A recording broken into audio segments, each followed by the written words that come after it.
Welcome to the Donnie B channel, thanks for watching. Today we're installing a very simple modification that brings a lot of value. And that comes in the shape of a JLT oil separator. Now a JLT oil separator is probably one of the first aftermarket modifications you should do if you're running a Coyote engine. And if you can spare 5 minutes of your life, this will be one of the simplest installations you'll ever do. Simply push the gray tabs to release the connectors from both the intake manifold and the passenger side cam cover.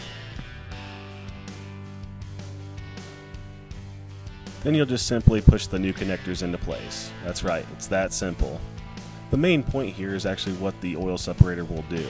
It actually catches all the oil that comes from the bypass on the cam cover in the cylinder head and catches it before it goes back into the intake. If oil gets sucked back into the intake, it can cause lowering the octane of your fuel, and it can also cause performance robbing issues down the road. Even if your car is completely stock, it's a good idea to run one of these systems. For reference, my car has only 16,000 miles on it, and you can see that oil is already collecting in the tube. The JLT oil separator is a nice, inexpensive item that looks good under the hood and serves a proper function for your Coyote engine.